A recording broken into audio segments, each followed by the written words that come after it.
I was at while I was pregnant. I've never in my life, we've interviewed a lot of people, heard someone talk about simultaneously being pregnant and anorexia. Calculating was nothing compared to the anorexia years. Wow. Oh, this is how you do it. You just don't eat. And you count everything. A switch flipped. Everything changed with that conversation. You really laid it all on the table. There's a difference between trying to lose weight and trying to maintain an emaciated body.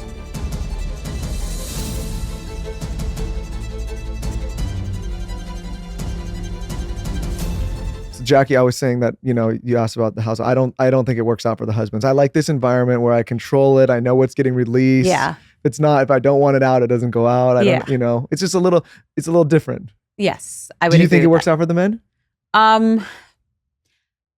Some men come out unscathed, but they're the ones that aren't really as popular. Yeah.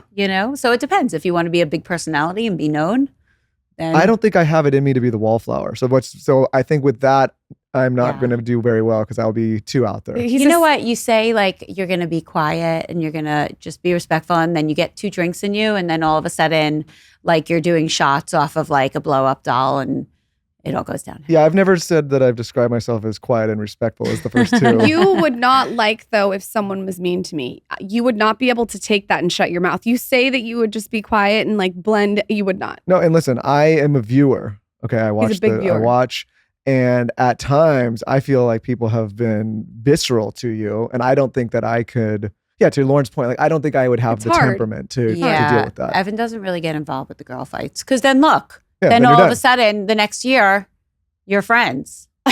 When also, right? it's hard. A man getting involved in the ladies' fight. It's just like it doesn't look. They do. Evan, if you're listening, I think you've done a really good job. I think he's done a great job. He's done a good job. Yeah. He's balanced. Yeah. Okay, I read your book.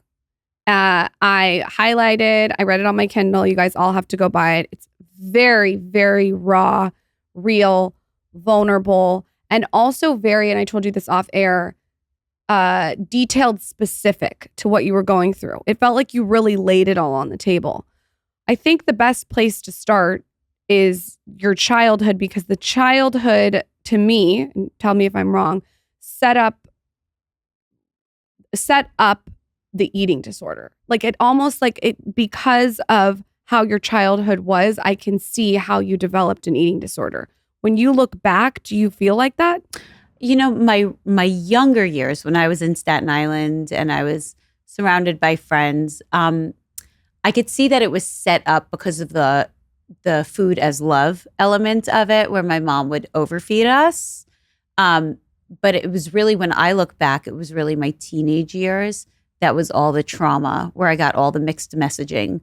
It all coincided where like I was heavy and the doctor took the most vulnerable thing to me, which was I hated being left out. I still do. And I was left out of everything as a teenager. And he said to me, you're never going to enjoy your life. Like he said, you're never going to have fun in college if you go to college fat. And to me, what I heard was, you're never going to enjoy your life if you're heavy. So it was more my teenage years that I look back on as what formed the eating disorder. But I agree, it was probably the foundation was being laid in the early years with the overeating. And when I say childhood, I think I also mean your teenage years, like a lot of interactions at school and bullying. Yes, and it was definitely then. Not just your parents. I think like the school environment sounded like it was a lot. It was a lot. Yeah. I mean, I moved there my freshman year of high school. I came in I wasn't like a good-looking kid. I mean, I had a pretty face, but I didn't know anything about anything. And I was with my brother. We were the same grade, and my brother was disabled, and people were just, we were the new kids, and they were just brutal to us. Yeah. What was the main reason that they decided to target both of you? I think we were new, so we had no friends, so it wasn't like we had any backup. Unfortunately, it's easy to target a disabled kid. And I was not like a chic kid, I had like big bushy hair. I was a little chubby. I wasn't a good dresser. I think it was easy. The 2 of us together, it was just easy. How did your parents like help you guys go through this? When you came home from school, would you tell them? No, I didn't tell them because I felt like they had a lot on their plate already. they spent a lot of time, my dad was always, my brother was like the first priority in his life. And I was also obviously his priority. My dad and I have a great relationship. And I always know that my parents loved me so much, but my brother had a lot that he needed. And my parents worked full time. And, we had other issues in our family. And so I didn't want to put that on them. So I'm not going to come home and cry to them about, feeling like I had no friends. So I just did my own thing. And what about your mom at this point? Like you mentioned that she was working a lot. When I read that, I work a lot. And so that resonated with me. Looking back, are you like, oh, that was really great. My mom worked a lot. It caused me to be independent. Or do you wish she was home more? I think when I was a kid, I wished that she was around more, but now I see the value in, I had a very financially secure childhood. And even now, like I won't pretend that it hasn't contributed to my financial security. Even though I work, I don't take anything from my parents. But they paid for college, they paid for law school. They had money growing up, and I don't discount the value of that. So I liked having a mom who was like a powerhouse. It's interesting from a different perspective. I grew up, both my parents worked. My mom worked really late all the time. It still does a lot now.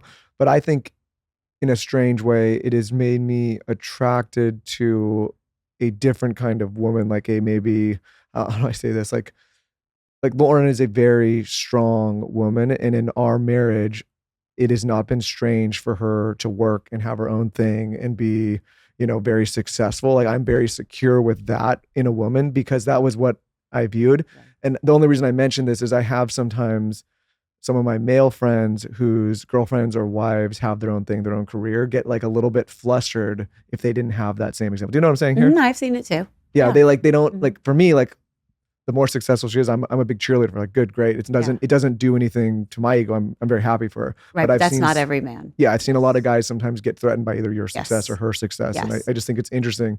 I think the reason is because I saw my mom work a lot. Right. Yeah. I would agree with that. When you look back on everything you went through, talk to us about when the doctor and you had that conversation, because that was a moment in your book where, like you just mentioned earlier, a switch flipped. And at this point in time, what exactly does that look like? Like from a food perspective, like what are you then? Yeah.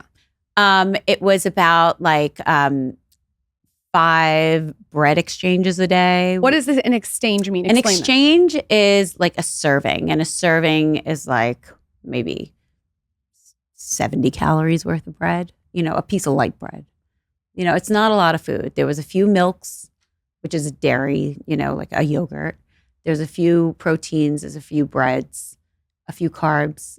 And then there's like bonus calories, which are like so minimal. And so you try to game the system and try to get as much food as you can with the lowest points. So it's basically, for me at least, it was like you try to, no matter what the nutritional value of it was or how it tasted or whether you liked it or not, you just ate so that you could eat the most quantity for the least number of points. So food became, it lost all of its value as something that you enjoy. It just became a mathematical calculation to me. When I read your book, I told you off air too, it felt like I was with you, like in the kitchen. Like you feel like you're seeing. And to me, it felt like you meet this amazing guy, Evan, who you fall in love with, but you're almost in a relationship with a third person, which is the anorexia. Like it felt like, it's like even when you're on a date, you said you couldn't even enjoy it. Oh yeah, it was my first priority. My first priority in life, until I had children, my first priority was maintaining my weight. And then after I had children, it was my children and then maintaining my weight. And did Evan feel that energy when he was in it, or does he now look back and he sees it? 24 hours a day. My eating disorder was fully present. And I say, like, I thought that I was keeping it kind of hidden from everyone because I did try to hide it as best I could, but I really did flaunt it. I mean, I would, count my calories on the Post-it notes all over the place. I didn't care in my family who saw me do it. outside of my family, no one ever saw me do it. But inside my house, I did it. I was always writing down my calories. My refrigerator was filled with like foods with no nutritional content. I hardly ever ate with my family. My freezer was filled with foods that were not meant to be frozen because I used to freeze all my food, so they would be take me a really long time to eat. So what do you mean? Like you'd have to he's someone that I feel like needs a bigger explanation than me of this, because his relationship with food is. No, you always say this. No, it is. It's given no thought. Yes. So for Evan as well. Yeah, it's just no thought to it. Like if he wants to eat, he eats. If he doesn't, he doesn't. Yes. So I think if you could give more context, like you do in the book, he would understand. He doesn't understand when you say froze your food. Right. So I was so scared of eating that if I wanted to, I was afraid of food going away too quickly. So eating for me was not something that I was entitled to do in my life. It was a treat. It was like an indulgence. So I wanted to make my food last as long as possible. So I would freeze things so that instead of chewing them and swallowing it, I could scrape it. It's like a way of savoring it for a longer period of time. It's a way of, I mean, it tasted like garbage. You don't even taste the food. But it was a way of making a meal that should take like a yogurt. A yogurt should take you about 3 minutes to eat if you're eating at a normal pace. It would take me a half an hour because I had to scrape the whole thing. Interesting. When you look back at you then, did you know at the time that there was a disorder happening, or did you not have any clue? I had moments where I was like, this is really bad. Like the moment in Mexico where I was eating the tuna on the toilet. That was towards the beginning of it. I was only, 2-3 years into it at that point. It lasted 18 years for me. When you're going through this, and I'm always just fascinated by how people come to the decision to go on television, and you know that this is going on. Yeah. Were you ever worried about sharing your life in front of? Well, when I got on TV, I had already had my eating disorder for 15 years. So I knew how to hide it. I also knew that I didn't look the way I looked at my wedding. So at my wedding, I was absolutely emaciated. But once I had kids, I couldn't get back down to that weight, even though my habits were the same. So I was still very skinny. Sure. But I was not like, you didn't look at me and go, oh God, because there were other housewives at the time that were also very skinny. So I knew I could hide it. I was concerned when I got the first phone call because I didn't know if they leave cameras at your house, because I can't hide it 24/7. But I could certainly hide it if cameras are only on you for like a scene and then you go home. So I guess what I'm asking is like, it sounds like you maybe weren't worried about it, but like, what is the What is the motivation then to go on TV? I think my entire life up until definitely the past year, I've been in recovery for 2 years. So I've been in intense therapy for 2 years. And that changed everything for me. I think my whole life I was chasing this like idea of like how to be successful, which was, I had a really, really broken self-esteem. And so I always thought, well, if I get skinny, then I'll be happy.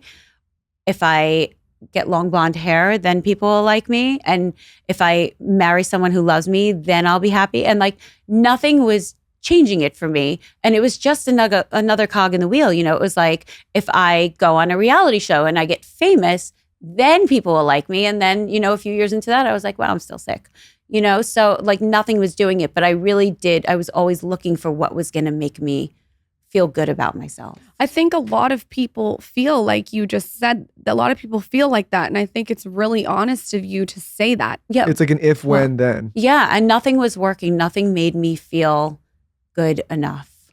With what you struggled with, I can imagine one of the most daunting things in the world is getting pregnant.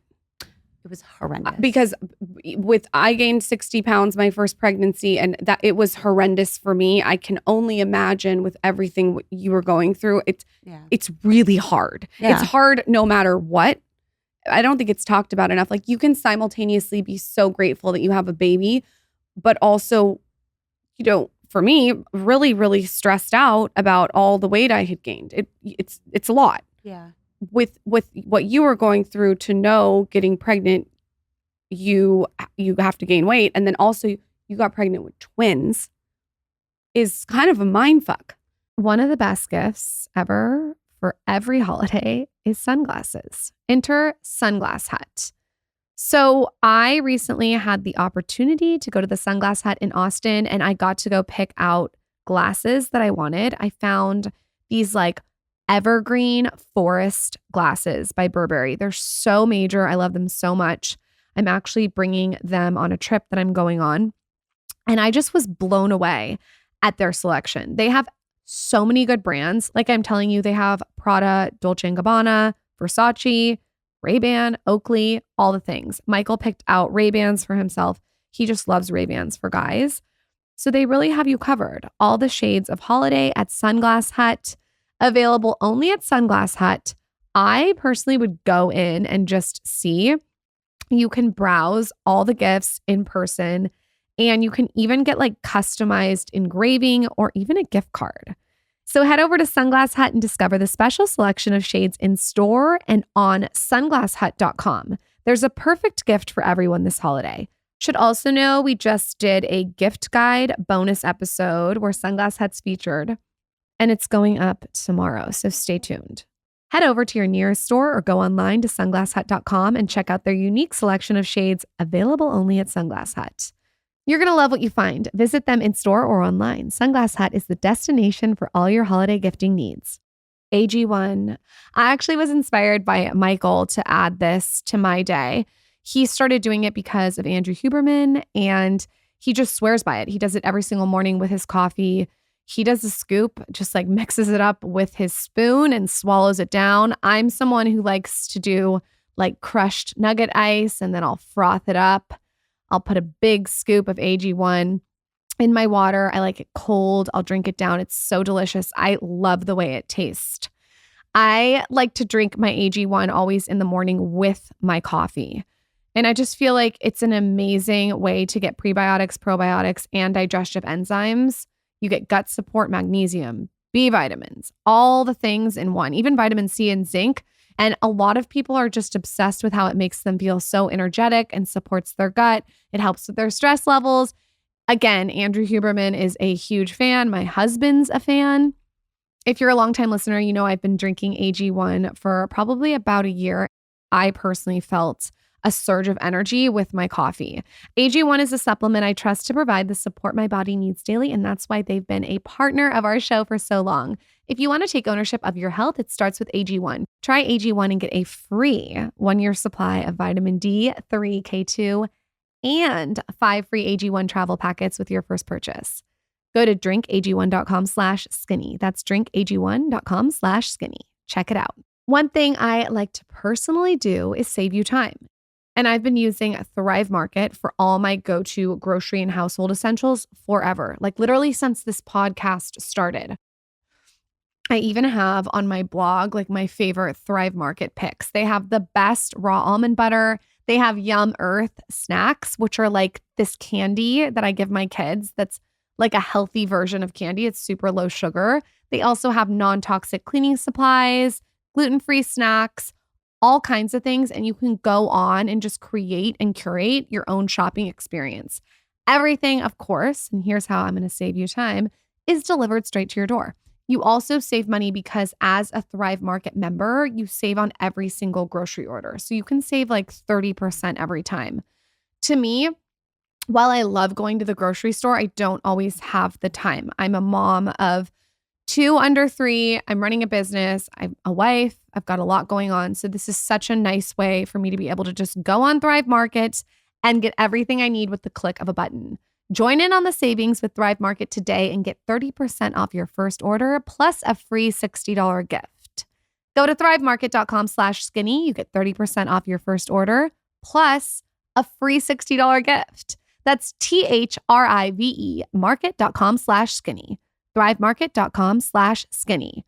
And I'm telling you, get the Primal Kitchen ketchup. Yeah, I mean, the process of even getting pregnant, I was aware that and which goes back to your question about like, I did have these moments throughout where I was like, God, I'm sick. But it wasn't enough to make me want to change because I didn't want to go back to what I was. But when I was trying to get pregnant and it wasn't working and I went to the fertility clinic, I knew that I caused it myself, which was really hard for me to, I used to just block out all the bad stuff so I could keep going. But I knew that I did this to myself. So because I stopped menstruating like about a year in, and I just, I knew it. So when I was pregnant, I was anorexic while I was pregnant, but I made sure, I go through this in the book. I made sure I went to a nutritionist and I said, please tell me what the minimum amount that I have to eat with twins is. And she's, she was like, Jackie, you have to, you want to be healthy too. And you want to be strong too. And like all of that stuff just went in one ear and out the other, made me angry. I said, please give me a fucking chart. Just give me a chart. And I made sure to eat the minimums on that chart. I don't know if that's why I had 4 premature children. I don't know if that's why. I didn't allow myself to think about anything bad that I might be doing to anyone else or to myself during those years because I didn't want to stop. For you to talk about this and be in the position that you're in as a famous person is so incredible. There must be a part of you that feels really liberated to talk about this. Oh, I can't even explain it. I don't know that I would have made such a recovery without writing this book because I was forced to really examine what pain I might have caused to other people and what, I got to take all these traumatic, terrible things that I had in my head for 20 years and make them into something amazing and beautiful that could help other people. But I really did keep everything in my head. I've never in my life, and we've interviewed a lot of people, heard someone talk about simultaneously being pregnant and anorexic. And I'm sure that it's not, I'm sure it's not rare. I mean, I'm sure it's not rare. Yeah, There's nothing that I went through that a lot of other people aren't going through. And have you ever heard anyone talk about that? I've never heard that talked about in my life. In fact, I never had anybody that I could look at. And this was the problem. I never had anyone that I could look at while I was anorexic and say, you were as bad as I was and you made it out and you didn't gain 200 pounds and you're not miserable and you're not, you didn't have to go to inpatient for 4 years and leave your family. Like there was nobody who talked about this. And I think that's what kept me sick for so long is there was no gray area. It was black or white. It was like, if I stop doing this, I'm going to go back to the person I was in high school. And this tall, thin, blonde, famous, beautiful husband, great family is all going to go away. I mean, I had such irrational fears because I had no one to look at and say, oh, you recovered and, you're happy. How does it feel that you're going to be that for people? Oh my God. It's like, I can't even imagine. I'm so, if I could be that for one person, everything's worth it. It's going to help a lot of people. I mean, you're very open in the book. When you start feeding your children, you mentioned that you almost like sort of got, and for lack of a better word, obsessed with what they were eating. Yes. Do you think that had to do with the fact that you were like obsessing with what you were eating, but you wanted to like go the other way? Yeah. I mean, I had the unhealthiest relationship with food that you could ever imagine. I didn't know I lost all sense of hunger.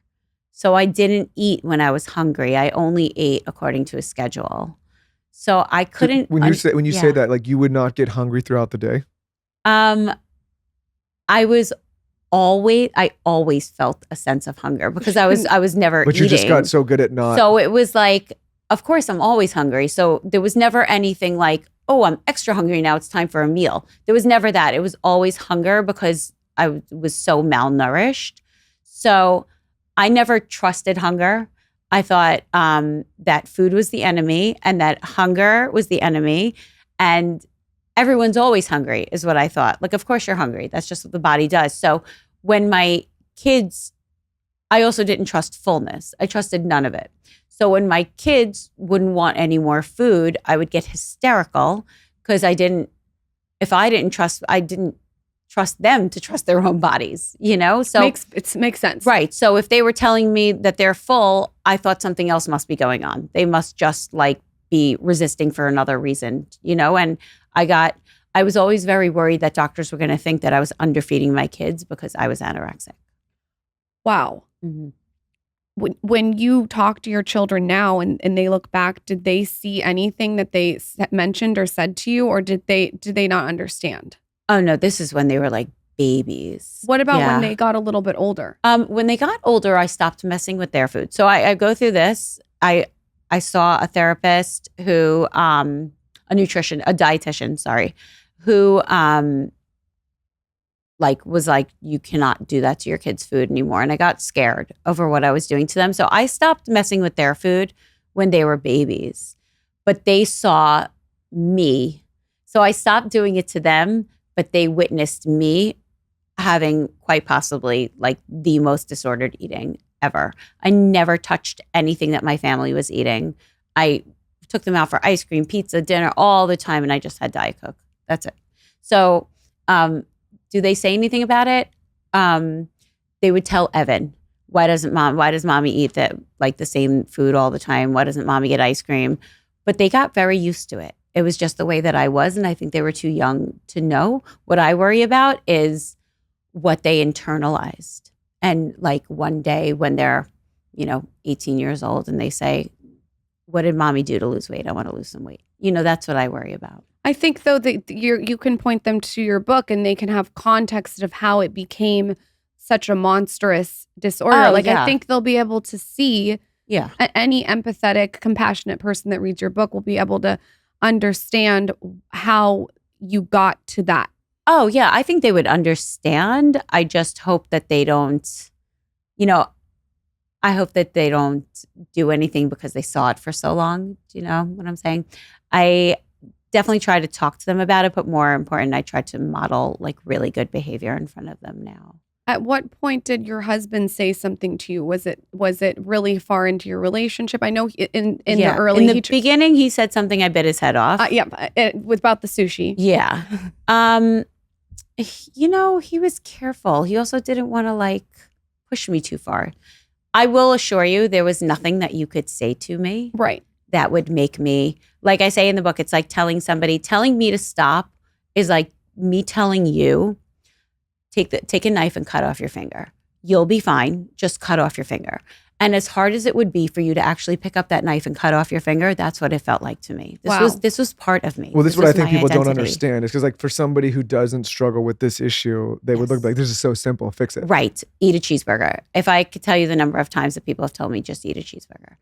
It's for me, it felt like picking up a knife and actually going through the process of cutting off your finger, because you wouldn't be able to do it. As much as I wanted to, I would go to the store and pick things up and stare at them and say, I want to buy this. I want to eat this. And then just put them down and walk out. I couldn't do it. Wow. I mean, it's really is all consuming. It sounds like it's a disease that is all consuming. It is. And so when you get on television, is it everything you hoped it would be or not? And listen, let me say, like I said, I'm a viewer. Yeah. What the Jersey one is wild. It's wild. It's wild. So when you get there, you're like, okay, I know what to expect here. I know what this is going to be. Or no, I had no idea what to expect. My first 2 years, I really did love it, and I loved being like the new kind of famous. Yep. I thought it was just wild and so much fun, and then my third year, when everything happened with that cheating rumor, I just lost it. I couldn't handle it because I wasn't strong, I also think the problem is anyone can say anything and make up anything. It's out there. And then it's out there. Yes. And it's like, if you don't defend it, then and I think you said this at the reunion, if you don't defend it, it's like you kind of just roll over to it. But if you do defend it, then it looks like you're being it's like you're kind of in a situation where you can't win. We were talking about like, okay, I brought up Steve Harvey, and Steve Harvey has this thing where he says in your marriage, like it should be a closed circle marriage. You only deal with your own issues in your marriage. You don't invite everybody else, and you don't tell your friends, your family. Like you deal with the marriage. And it doesn't mean you can't have a counselor, but it means like I don't need to run to my mom if there's an issue. She doesn't need to run to her dad. Like we deal with it and that's how we kind of conduct our marriage.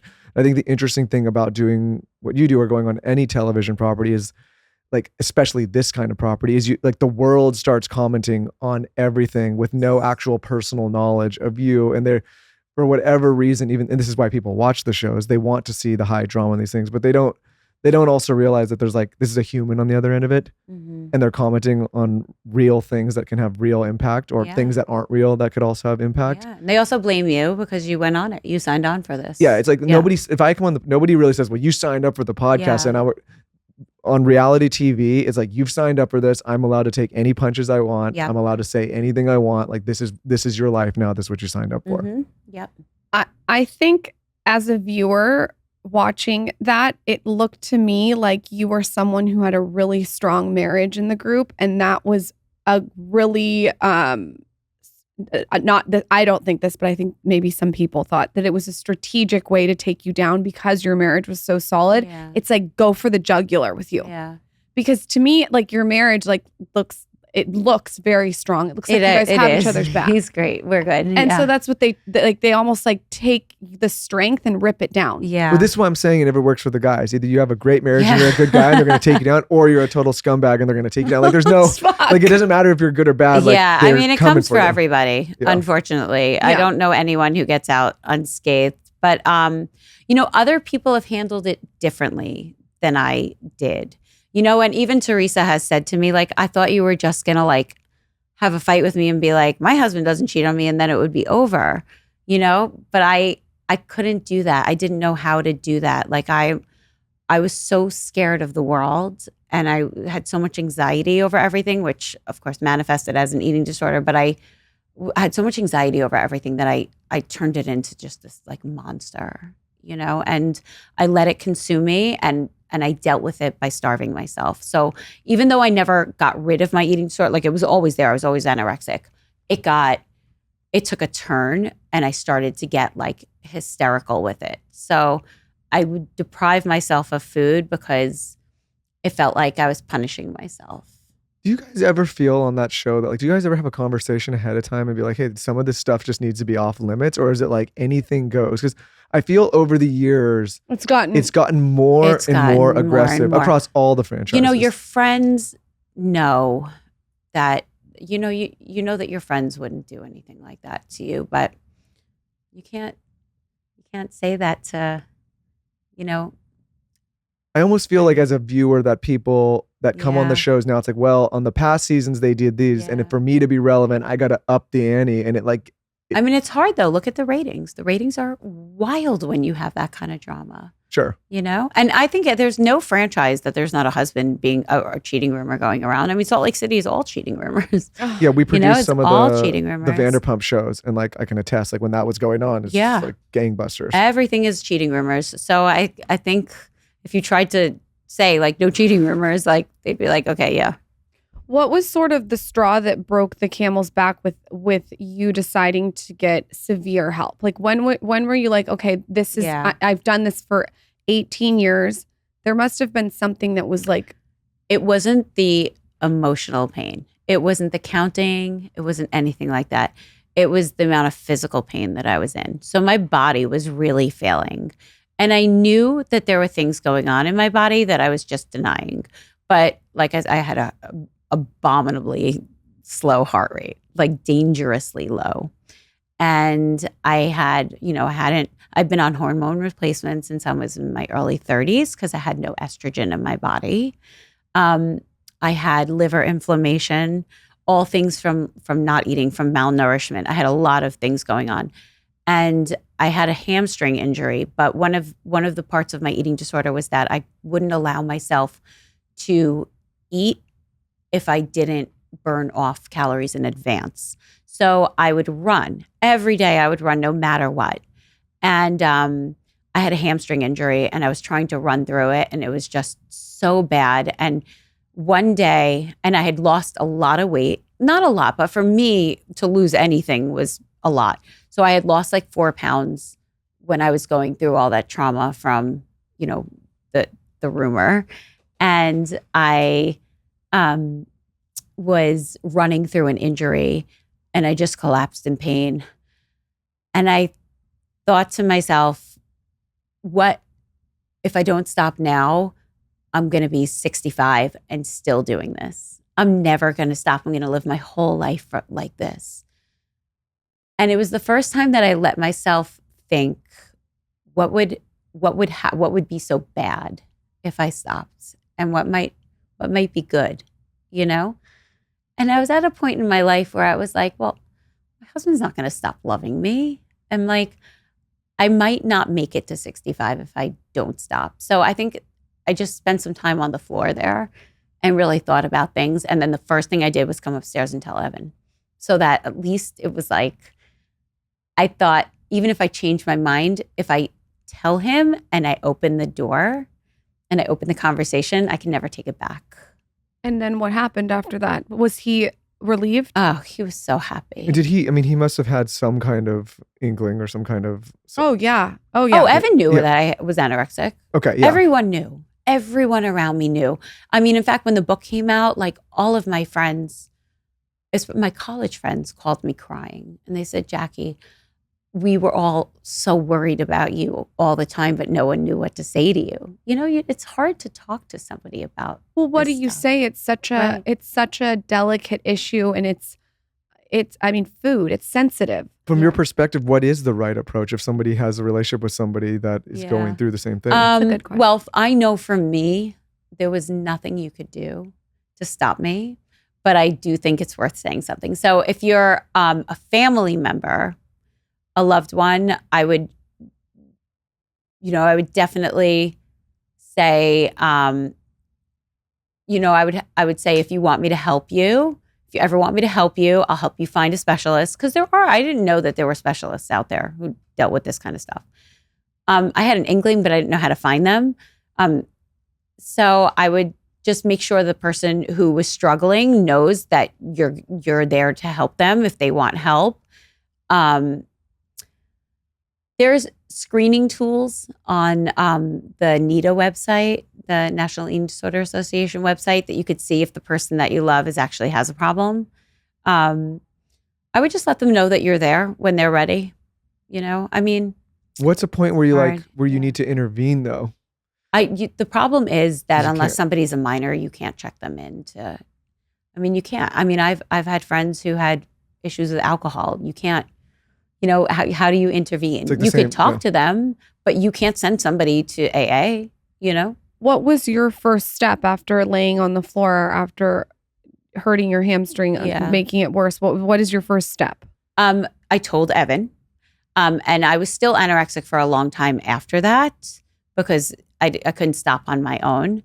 But I told Evan, and then I told the producers on my show that I wanted to do it on the show because I had woken up probably once a month over the past 16 years before that and said, okay, this week I'm going to start eating more. I'll just have a little more on Tuesday.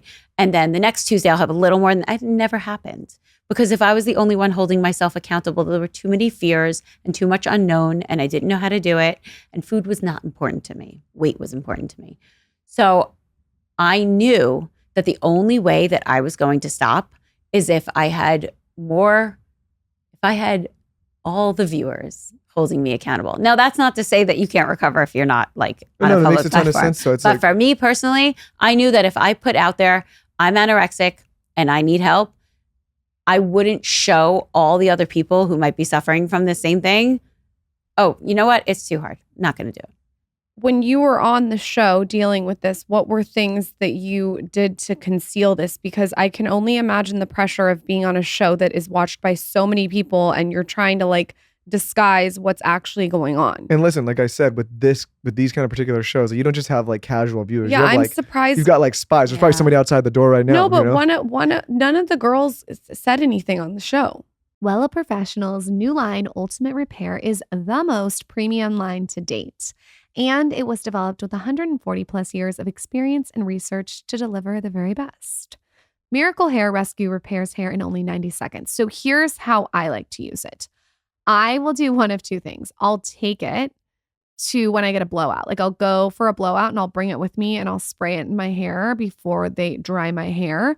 Or, and this is a real move, when I go on vacation, I won't blow dry my hair. I'll give my hair a break. So like I'll take a shower, I'll get my hair wet. And then when I get out, I'll spray the Ultimate Repair Miracle Hair Rescue in my hair. I do like 5 to 10 pumps. And then I'll put it in a sleek bun and leave it wet. And you don't have to rinse it out. So you don't need to rinse it. You can just put it in your hair, you can comb, and you can put it in a sleek bun. And it's like a multitasking bun. So the product has key ingredients like AHA and omega-9. And these rebuild the hair bonds inside the strands and replenish the outside barrier of damaged hair. So I have had a lot of heat on my hair. So this is really nice to have this bonding serum that repairs hair damage in 90 seconds. It's honestly incredible. I just gave some to my executive assistant, Katie, and she's obsessed too. You notice a difference very quickly. You can purchase Ultimate Repair Miracle Hair Rescue at Amazon and Ulta now. What is so wild to me is that people are so concerned about what they're eating and what they're ingesting, and then they'll give their dog crappy food. Like, I just don't understand that. If you're going to give yourself the best food, you want to give your dog the best food. So enter the Farmer's Dog. They make and deliver fresh, healthy dog food. So this is developed by vets, nutritionally balanced, and made from real healthy ingredients to human food safety standards. I know that this is absolutely amazing because I give it to my dogs. This is the wet food that they like. They go crazy when I give it to them. But most importantly, I've noticed that my Chihuahua, Boone, his eyes used to be super weepy. Like they had these huge, I don't know, it's almost like a black wetness underneath them. And since having real dog food, like the Farmer's Dog, it's all gone. Like it disappeared. His skin is shining. His coat is shining. His energy levels and his breath even smells better. I'm not even joking you. To give you a little background, traditional dry and wet dog food usually is really highly processed. And it's usually super low ingredient. So the Farmer's Dog, nip this all in the bud with real food. Get 50% off your first box of fresh, healthy food at thefarmersdog.com/skinny. Plus, you get free shipping. Go to thefarmersdog.com/skinny to get 50% off. That's thefarmersdog.com/skinny. No, I don't think they really notice. You know, it's hard. Like, even during food scenes, like a lot of people don't eat, not because they have eating disorders, because, you know, it doesn't look as good to be like chewing on stuff as, you know, a lot of times there's like an intense discussion or a fight going on, and or a table being flipped over. Yeah, right. And the food, you know, the food is not like the focal point. So you can get away with it. You can get away with it. You're not like going down there to sit down. You're going there to film like a show. No one's really watching. I think there's one blog that like keeps track of what people order. But other than this is that, what I'm talking about. Yeah. Like, this is nuts. Oh, every part of your life's dissected. But you know, you could really get away with it. And I did get away with it for a while, but it didn't stick because there were too many times where it was outside of meals where I got really weird around food, and I'd be the only person not eating it and the only person who didn't take a bite of something. I couldn't even take a bite of something. I can only imagine that as you start to recover, that it's not sort of like it's complex. Like it's not like you just go into recovery and you get better. No. Can you talk about that? Because I think people also think this with AA, you go into AA and you get better. That's not really how it works. There are setbacks, it seems. And like, how does that work? You know, and that's one of the reasons I also wanted to write the book, because I felt like, even though I thought that the show did a great job with my story, I think it was a little bit of a disservice to people who are struggling because, you know, like a reality show storyline has, the best ones have a beginning, a middle, and an end, right? So I think that the way it was portrayed a little bit was that the beginning I was very sick, and in the middle I got help, and at the end I ate ice cream, and then it was done. And the ice cream was just the very beginning for me. So that's why I didn't want to like give off the impression that it's just that simple. The recovery process for me it took a while. It was 2 parts, which is why it's important to be in therapy and to work with a dietitian, because there's the food part, like the actual food that you have to learn how to eat again. And like trust your body and trust your hunger signals and all of that. But then there's the part where you have to really dissect. And I'm not like a therapy freak or anything like that, but like you need to really dissect like how you got here and why you would do that to yourself and why you would like essentially like slowly kill yourself to be thin. You look amazing. Do you feel like you're in a really good place now? Yes. I think I'm about like 80% recovered. And I don't have any kind of an eating disorder anymore. That last 20% is a little bit of like disordered thinking around food. So still some fears that I have around food. There's still some fears that I have around specific foods that I labeled as like the worst of the worst for so long that I still haven't eaten.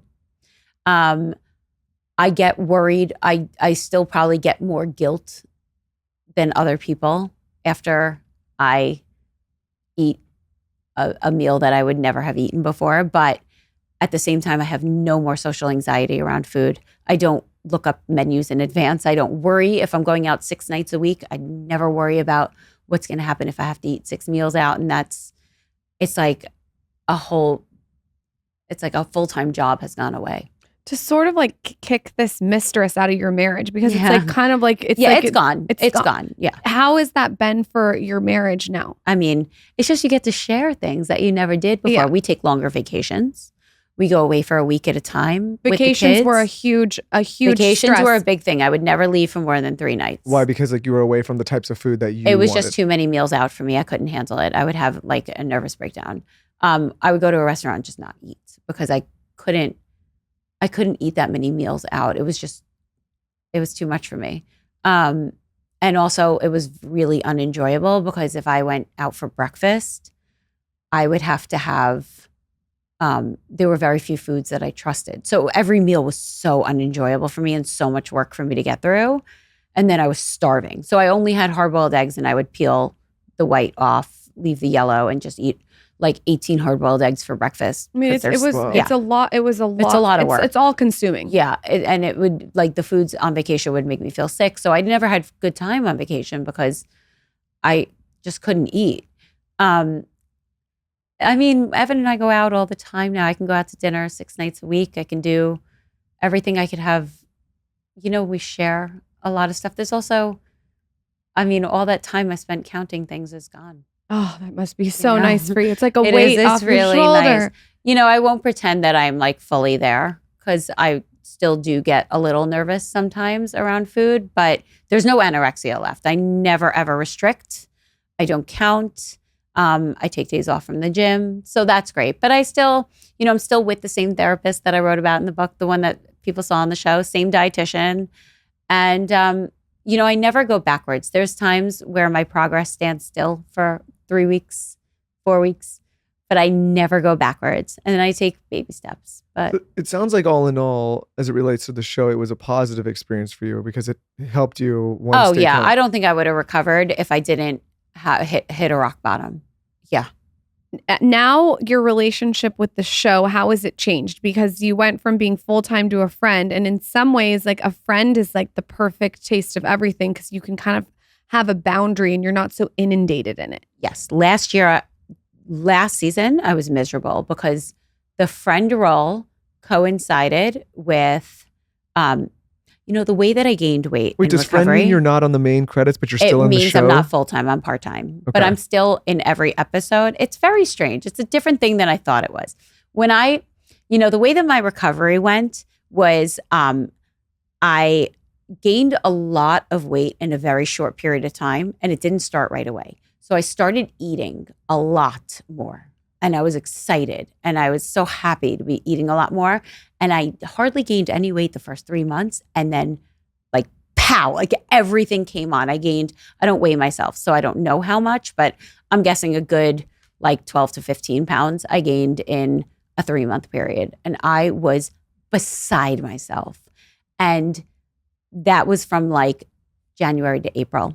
And then in April, the casting decisions started, and it was clear that I was just not in a good mental state. This is April 2022, so a year and a half ago already. And I was not in a good place mentally. And I think the show knew that, and I knew that, and we all felt like a full-time role was not probably the best thing for me. And I was miserable because I felt like I had failed, like I had lost my identity as the thin person, that now I was not only fat, but I lost my job.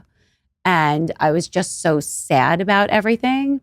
And it wasn't until I really got my head right around like valuing who I was outside of what my body looked like that I was like, oh, this is what I have to do to recover. Because when I was so focused on what everybody thought of my body, anorexia was just there waiting for me. So when I got the friend role, it was all just part of me failing, you know? So I thought I was miserable the first year. And every comment online, no matter what I said, I could say, have a good day, everyone. They'd be like, shut up, you're demoted. You know, so for me, already with those self-esteem issues and with gaining all the weight, and I was just so sad. I was really sad. And then once I did all the work on my self-esteem, and it drastically changed who I am as a person. And this year, I would not change anything. I love being a friend. I love it. I had time to write the book. I am in it, but I'm not like super in it. But like when I Google the show, half the stories are about me. So, I mean, and like you just don't have a personal storyline, but hey, personal storyline. So like, what's the difference? Well, I feel like, you kind of also got what you maybe needed already, yes. Right? Does that make sense? I did get what I needed from the show. And I actually love the show, but I don't really, last year I felt a big difference being a friend. This year, I don't feel it at all. Can I also say something? There's something chic about leaving the party early. Like sometimes when like you don't know when to leave the party, it's like, it looks tired and it's a little long in the tooth. Yeah. I mean, and the truth is like nobody gets to stay forever. Right. And it's kind of chic. Everyone's going to have to go at some point. Like I got to actually like take a baby step down before they just drop me off the roof. Well, I feel like here's what I like. I'm just like from an outside observing and know you that well, just meeting you today. But it's like you went on there, you were able to go through this incredible journey, incredible recovery. Your marriage is still intact. Your kids are doing well. Like you're fine. Like my thing is I've seen it kind of go the other way with some people that go where it's like they start better than they leave. Does that make sense? Yeah, of course. And like that to me would be a disaster. Like I think everybody's ambition when they do something like this is like, hey, I'm going to enhance my life in some kind of way. You don't ever go and be like, I'm going to crash and burn and leave. No, I definitely feel like I came out on top.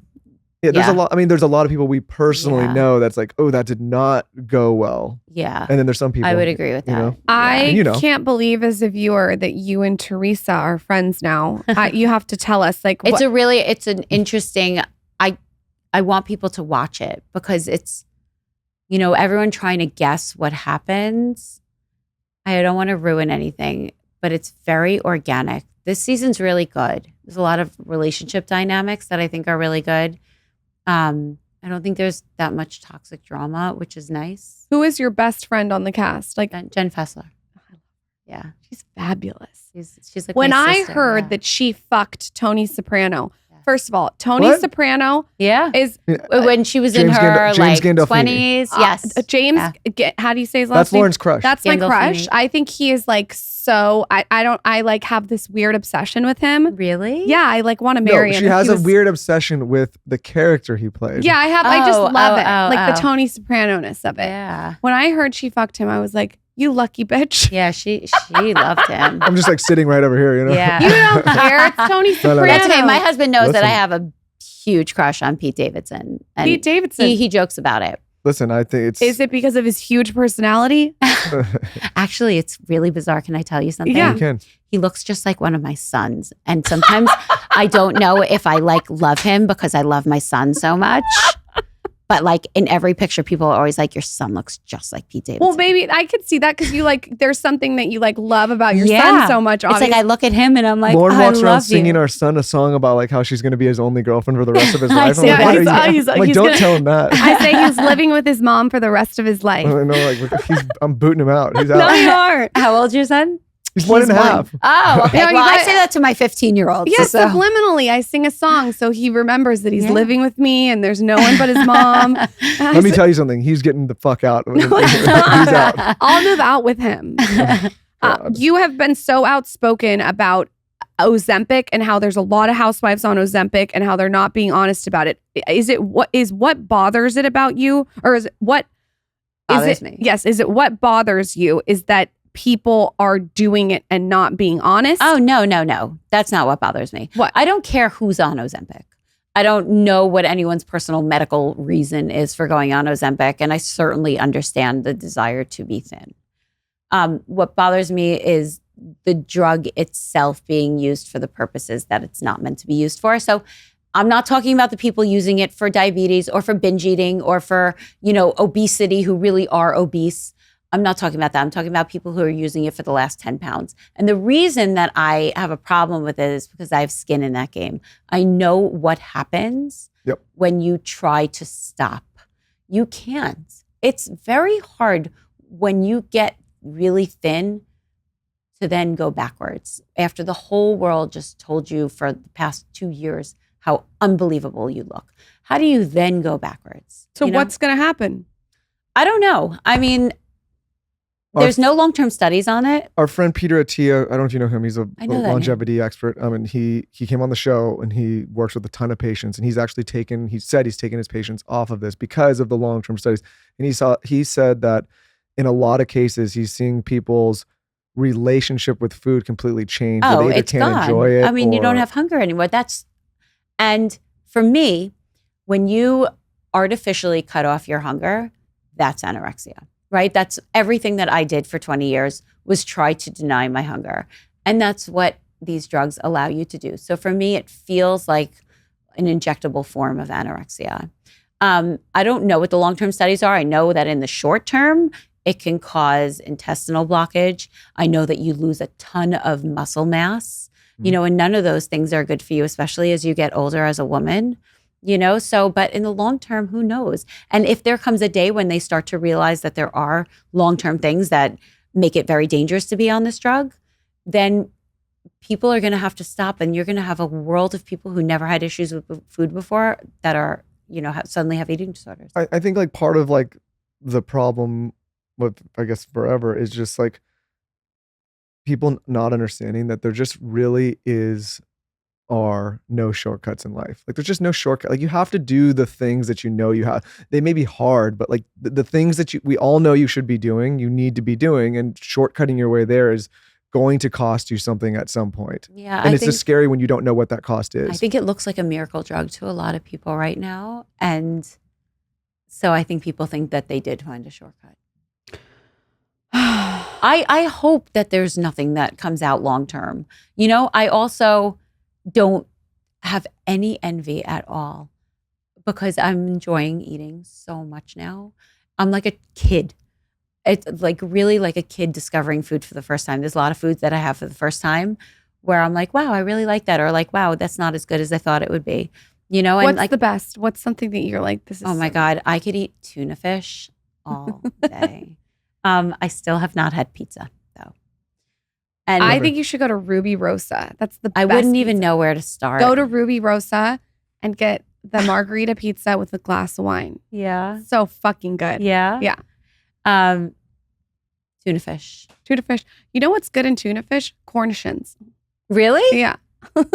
Oh. I love tuna fish with cornichons. Yeah? Yeah. A lot of things are butter. Ugh. Butter. Yeah. Butter. God. Yeah. Butter's good for your skin. Yeah. Yeah. Where can everyone find your book, Pimp Yourself Out? Where can they find your Instagram? So exciting. I love this book, by the way. Like it just, I am so proud of it.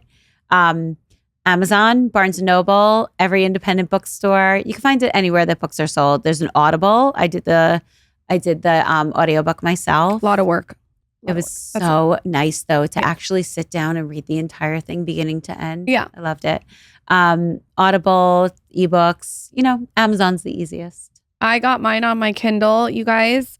I highly recommend it. The Weight of Beautiful. Jackie, thank you for coming on. I'm excited to watch you flourish as a friend. Thank you. With boundaries.